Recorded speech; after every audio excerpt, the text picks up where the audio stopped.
Bonjour les amis. Nous sommes donc lundi 10 août et je vais vous parler aujourd'hui de Baxter. Euh, Baxter, je ne sais pas s'il est connu en France, au Canada, en Suisse, en Belgique. Mais c'est en tout cas une des trois figures tutélaires qui se trouve sur cette carte dont je vous ai déjà parlé de la Nouvelle-Zélande. Une carte littéraire, a Literary Map of New Zealand. Et vous avez trois figures tutélaires qui sont dans l'océan parce qu'elles ne sont plus là. C'est Catherine Mansfield, dans l'ordre chronologique. Catherine Mansfield, du 19e siècle, le début du 20e. James Baxter, mort au 20e siècle, dans les années 70. Et Janet Frame, sur laquelle j'ai déjà fait des chroniques, qui est dans l'extrême sud. À propos, je parlais l'autre jour de l'île mystérieuse de Jules Verne. L'île mystérieuse de Jules Verne, on a découvert que c'était les îles Auckland qui se trouvent là tout à fait au sud du sud de la Nouvelle-Zélande, donc dans l'Antarctique. Donc voilà, trois figures tutélaires qui ne sont plus là, qui dominent donc tous les autres écrivains de la Nouvelle-Zélande, qui sont encore vivants. Ils sont tous encore vivants. Je vous parlerai dans quelques jours de Patricia Grace. Donc Baxter, voilà, c'est tout ce qu'il a écrit, tout est là. Bon, il y a sans doute, comme toujours, des textes périphériques, des lettres, mais son œuvre littéraire se trouve rassemblée dans ce volume qui fait quand même, si j'en juge au poids, près de 1000 pages. Non, 654, je suis dans l'index là. 654, mais 654 pour un poète, c'est beaucoup. Généralement, les poètes ne font pas plus d'un volume dans la Pléiade, sauf exception. Et même Nathalie Sarraute a réussi à se faufiler tout entière dans un volume de la Pléiade qui devra bientôt être réédité puisque par malice elle a publié juste après un livre qui n'est donc pas dans ses œuvres complètes. Juste après l'apparition des œuvres complètes, elle a attendu, je crois qu'elle a vécu jusqu'à 97 ans pour attendre l'apparition de ses œuvres complètes dans la Pléiade et pour faire un clin d'œil malicieux en publiant l'année suivante un livre qui n'est pas dans ses œuvres complètes, qui s'appelle Ouvrez, qu'elle publie à 97 ans. Et puis après ça, quand elle avait 98-99 ans, elle écrivait un autre livre qui n'est toujours pas paru, qui sera posthume et inachevé peut-être. Bon, donc je n'ai pas compté le nombre de poèmes parce qu'ils ne sont pas numérotés, mais enfin ça fait beaucoup plus que ceux qu'a écrit Szymborska par exemple.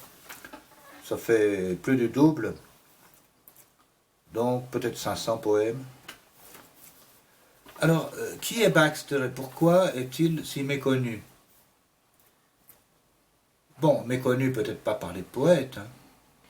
Je pense à Patrice Béret qui connaît tous les poètes du monde entier et qui les a tous étudiés, ce qui n'est d'ailleurs pas le cas de tous les poètes. Baxter est peut-être connu des spécialistes de la poésie, mais il n'est pas connu du grand public, que je sache, à ce jour, mais sa postérité est jeune, puisqu'il est mort, en 72. Il était né en 1926, comme Michel Butor, et il est mort donc à 46 ans en 72. 72. Ça veut dire qu'il est contemporain de la Beat Generation, Kerouac, Ferlinghetti, Ginsberg ou Ginsberg. Et il est devenu une sorte de mythe absolu, de légende. Peut-être parce qu'il est mort à 46 ans, peut-être parce qu'il a écrit un très grand nombre de poèmes en si peu de temps, en une vingtaine ou une trentaine d'années, 800 poèmes peut-être, c'est énorme. Peut-être pour d'autres raisons que j'ignore, il est devenu un mythe en Nouvelle-Zélande. Quand j'ai dit un jour en Nouvelle-Zélande qu'on mentionnait Baxter, mais c'est qui on m'a regardé avec stupeur, avec effroi, avec stupéfaction,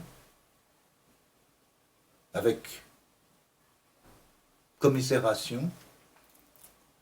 Mais comment vous ne connaissez pas Baxter? Bon, les Néo-Zélandais qui m'ont dit ça n'avaient peut-être pas assez voyagé pour se rendre compte qu'aux antipodes, en France, 12 heures de décalage horaire, ou au Mexique, 17 heures de décalage horaire, non, c'était pas un mythe, c'était pas Rimbaud, c'était pas Lautréamont,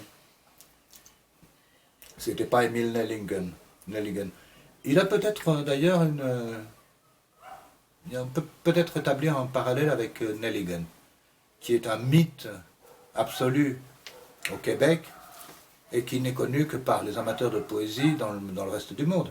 Mais c'est tout à fait normal. Quoique nul ne soit prophète en son pays,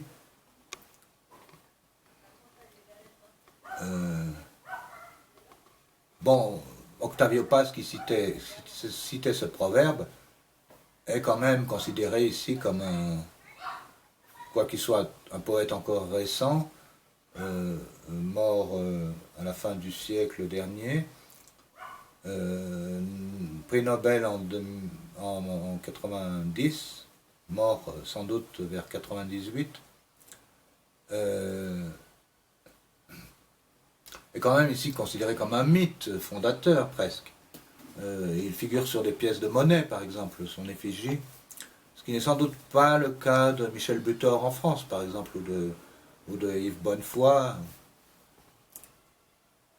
des gens d'une stature comparable. Même Balzac, je n'ai jamais vu son effigie sur des pièces de monnaie. Mais je peux me tromper. Par contre, Saint-Exupéry, qui est beaucoup plus récent, figurait sur un billet de banque, un des derniers billets de banque émis par la France. J'en ai conservé un exemplaire parce que c'est un très joli billet de 50 francs que je conserve comme une relique dans un exemplaire de l'une des nombreuses éditions du Petit Prince, dans de nombreuses langues, que je conserve sur mes étagères. Donc Baxter. Je ne lirai qu'un poème, parce que je suis obligé de le lire en anglais, je ne sais pas s'il existe des traductions. Je lirai un poème des Jerusalem Sonnets, qui sont de 1969. Il faut dire que Baxter est enterré significativement, je crois, dans ce village, on dirait presque ce hameau, qui s'appelle Jérusalem, en Nouvelle-Zélande, dans l'île Nord.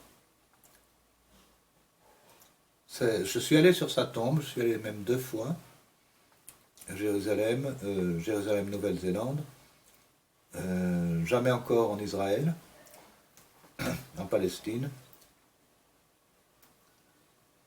Et donc je suis allé faire mon pèlerinage à Jérusalem. J'avais le projet un jour de faire le tour du monde en ne passant que par des villages ou des villes ou des capitales ou des mégapoles qui s'appelleraient Jérusalem. Et c'est tout à fait possible, il y a même des Jérusalem au Japon. Il y en a énormément évidemment aux États-Unis, dans tous les États. Bon, alors qu'est-ce que je peux vous lire des Jerusalem Sonnets 69, 71. C'est un énorme, un très gros volume.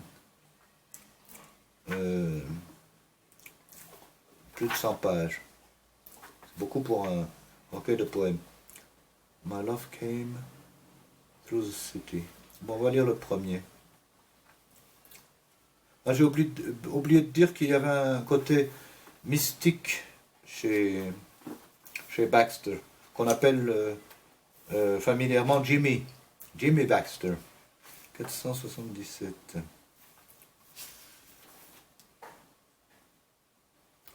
Alors ça, c'est des versions préliminaires.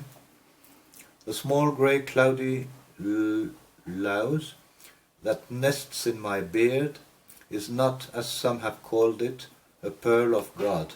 No, it is a fiery tormentor waking me at 2 a.m. or thereabouts, when the lights are still on in the houses in the park, to go across thick grass, wet with rain, feet cold, to kneel for an hour or two in front of the red hickory. Tabernacle light, what he sees inside my meandering mind I can only guess. A madman, a nobody, a raconteur, whom he can joke with. Lord, I ask him, do you know or don't you expect me to put up with lies? His silent laugh still shakes the hills at dawn. Comme vous pouvez voir, il utilise un langage très simple, comme les poètes de la Beat Generation, à qui j'ai pu le comparer. Aucun mot rare, des rimes tout à fait simples.